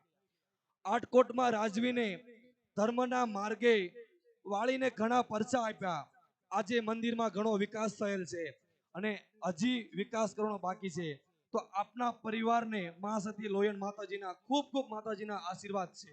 પરમાર પરિવારને લોયણ માતાજી ટ્રસ્ટ આટકોટ પ્રમુખ શ્રી જેપી રાઠોડ, ઉપપ્રમુખ રમેશભાઈ ડોડિયા, ખજાનિયા શ્રી સંધુભાઈ વાઘેલા, દામજીભાઈ ગોહિલ, ભરતભાઈ મકવાણા, રામજીભાઈ પરમાર, મહેશભાઈ ડોડિયા, અરવિંદભાઈ ચૌહાણ અને વિનુભાઈ ડોડિયા આ પરમાર પરિવારનું દિલથી હાર્દિક સ્વાગત કરે છે. તો રમેશભાઈ પરમારને હું વિનંતી કરીશ સ્ટેજ ઉપર કે આવો. રમેશભાઈ પરમાર આંબડીથી પધાર્યા છે. તો આ મહાસતી લોયણ માતાજી આટકોટ દ્વારા અહીંયાથી એક માતાજીની સતીનો ફોટો આવેલો છે. તો રમેશભાઈને કહીશ કે શાંતિ બાપાને વિનંતી કરું કે આવો, તો તમને ફોટો આપી તમારું સન્માન કરવા માંગે છે. તો આવો શાંતિ બાપા સ્ટેજ ઉપર.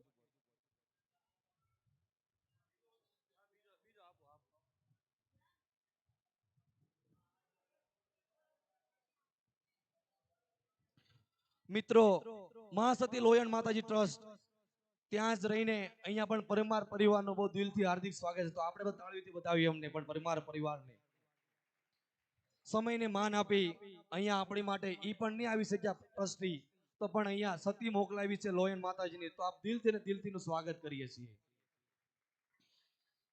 તેમજ આંબડી ગામથી સિમનભાઈ પરમારને વિનંતી કરું કે આવો સ્ટેજ ઉપર.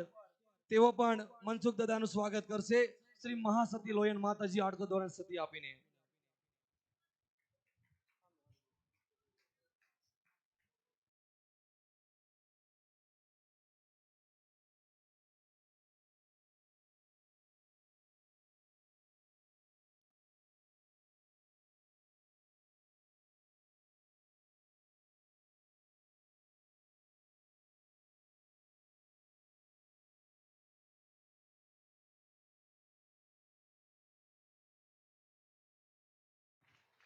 મિત્રો, અહીંયા મહાસતી લોયણ માતાજીનું ફોટો આપીને મનસુખ દાદાનું સ્વાગત આપ જોરદાર તાળીઓથી સ્વાગત કરીએ. તાળીનો અવાજ સ્વાગતમાં પૂરો થાય ત્યાં સુધી ચાલુ જ રાખજો.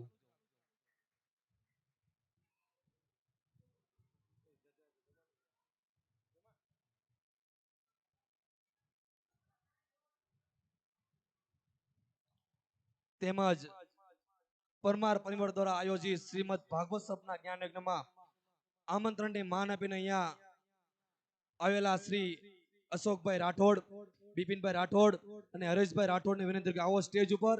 તો તેમનું ત્રણેયનું સન્માન અશ્વિનભાઈ પરમાર અને દિનેશભાઈ પરમાર કરશે. સાલ અને ભાગવત વિધવા આપીને તેમનું સન્માન કરશે. તો આવો અશોકભાઈ રાઠોડ, બિપિનભાઈ રાઠોડ અને હરેશભાઈ પરમાર.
હલો. રાઠોડ પરિવાર પાટીવાળા તરફથી સન્માન કરવા માંગે છે શાંતિભાઈ પરમાર, મનસુખભાઈ પરમાર અને દિનેશભાઈ પરમારનું. તો હું વિનંતી કરું કે આવો સ્ટેજ ઉપર અશોકભાઈ રાઠોડ, બિપિનભાઈ રાઠોડ, હરેશભાઈ રાઠોડ, વિજયભાઈ રાઠોડ, વિશાલભાઈ રાઠોડ તેમજ રાજુભાઈ જાડેજાને વિનંતી કરું આવો સ્ટેજ ઉપર. આ બધાને વિનંતી કરું કે શાંતિભાઈનું, મનસુખભાઈનું અને દિનેશભાઈનું સાલથી સ્વાગત કરશે.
અહીંયા કમલેશભાઈ રાઠોડ ગામ સાવરકુંડલા હાલ સુરત મનીષભાઈ પરમારના સાઢુ તેઓ મનસુખભાઈને સાલ આપી અને સ્વાગત કરવા માંગે છે. તો આવો કમલેશભાઈ રાઠોડ અને મનસુખ દાદાને વિનંતી કર્યું કે આવો સ્ટેજ ઉપર તમે પણ તમારું સ્વાગત કરવા માંગે છે.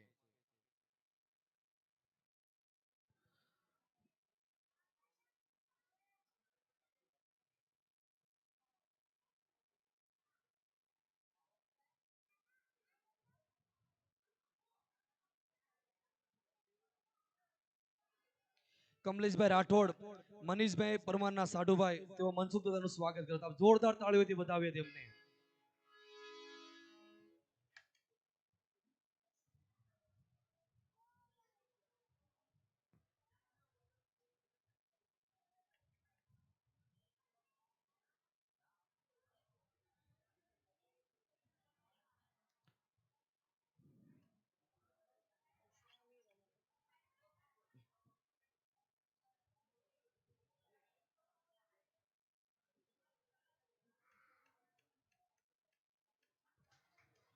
જોરદાર તાળીથી વધાવો કમલેશભાઈ રાઠોડને કે તેઓ મનસુખ દાદાનું સ્વાગત કરી રહ્યા છે.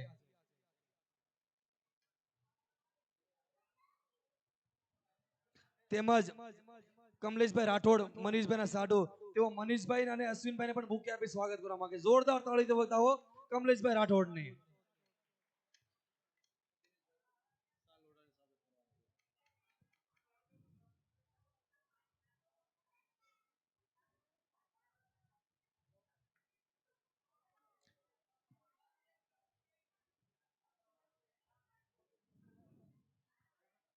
સાથે સાથે અશ્વિનભાઈ અને મનીષભાઈ પરમાર તેઓ પણ કમલેશભાઈ રાઠોડનું સ્વાગત કરશે. તો અશ્વિનભાઈ અને મનીષભાઈને વિનંતી કરું કે તેઓ પણ કમલેશભાઈનું સ્વાગત કરે.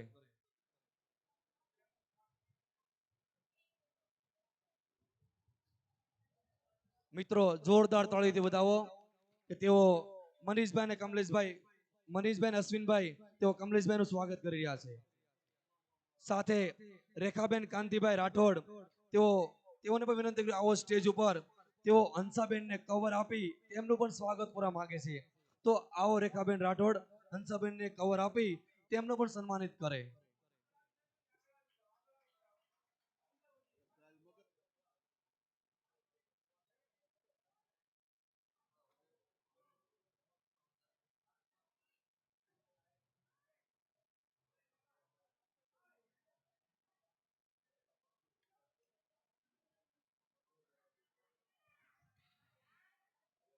પરમાર પરિવાર દ્વારા આયોજિત અહીંયા ઉપસ્થિત મનહરભાઈ પરમાર, રમેશભાઈ પરમાર તેઓ પણ શાંતિભાઈ પરમાર અને મનસુખભાઈ અને દિનેશભાઈનું સન્માનિત કરવા માંગે છે. તો આવો મનહરભાઈ પરમાર, રમેશભાઈ પરમાર તેઓ શાંતિભાઈ પરમારનું અને મનસુખભાઈનું દિનેશભાઈનું સ્વાગત કરે.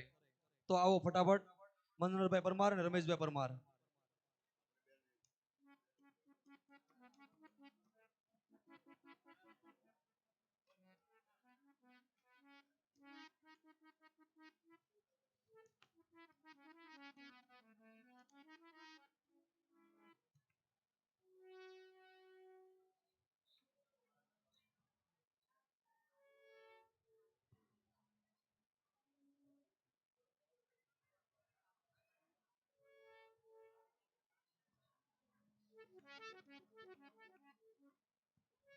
દિનેશભાઈ તમે પણ સ્ટેજ ઉપર હાજર થાઓ.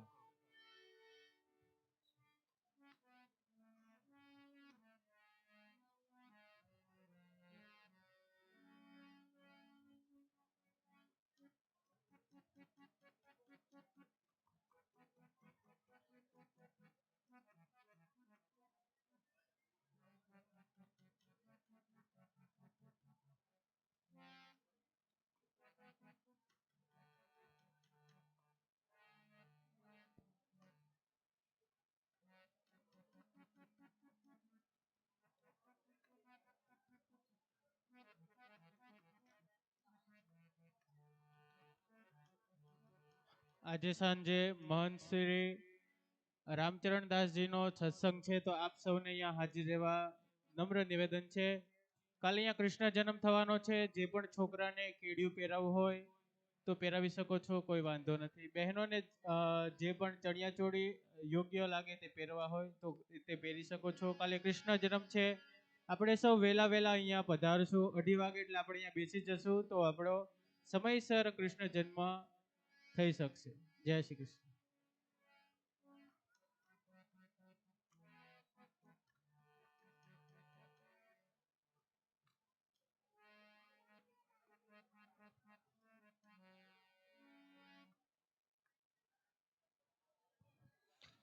મનહરભાઈ મનસુખ દાદાના શાંતિભાવનું સ્વાગત જોરદાર તાળીઓથી વધાવો.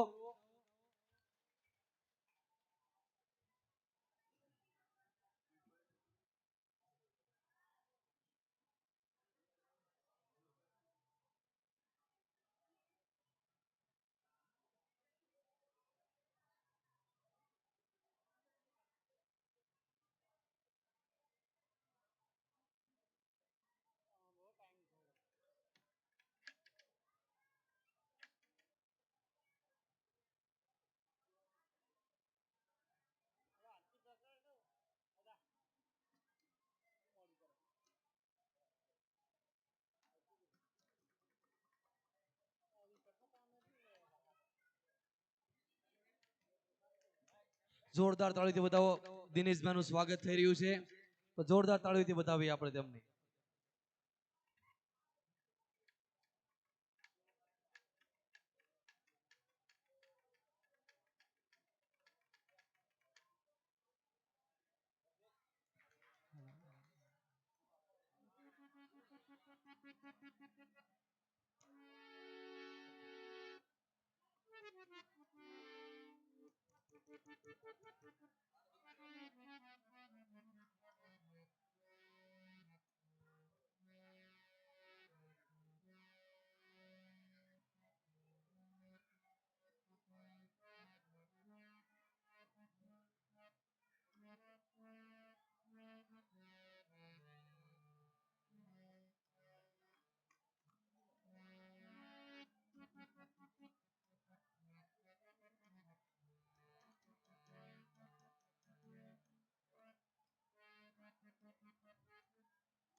પરમાર પરિવાર દ્વારા આયોજિત શ્રીમદ ભાગવત સપ્તાહ જ્ઞાન યજ્ઞમાં પરમાર પરિવારના આંગણે અને પરમાર પરિવારના ગુરુ મહંત શ્રી શ્રી શ્રી 108 શ્રી રામચરણ દાસજી અહીંયા ઉપસ્થિત છે. તો હું મનસુખ દાદાને વિનંતી કરું કે આવો મહંત શ્રી શ્રી 108 શ્રી રામચરણ દાસજીનું સ્વાગત કરે, ફૂલહાર અને શાલ આપી તેનું સ્વાગત કરે. મિત્રો જોરદાર તાળીથી વધાવો. આજ રોજ પરમાર પરિવારના આંગણે ભાગવત સપ્તાહમાં ત્રીજા દિવસમાં અહીંયા શ્રી શ્રી 108 શ્રી રામચરણ દાસજી અહીંયા ઉપસ્થિત છે, તો આપ જોરદાર તાળીથી વધાવો મિત્રો આપ એમને.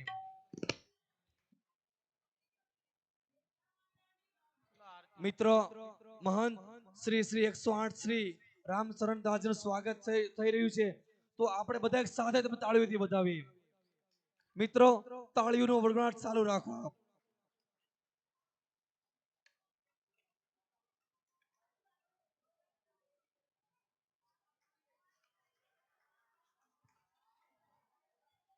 અને સાંજે મહંત શ્રી શ્રી 108 શ્રી રામચરણ દાસજીનું સત્સંગ છે, તો આ તમામને અહીંયા સાંજે ઉપસ્થિત રહેવા રામચરણ દાસજીનું હાર્દિક સ્વાગત છે. તેમજ રામચરણ દાસજી મનસુખ દાદાનું સ્વાગત કર્યા, જોરદાર તાળીથી વધાવો.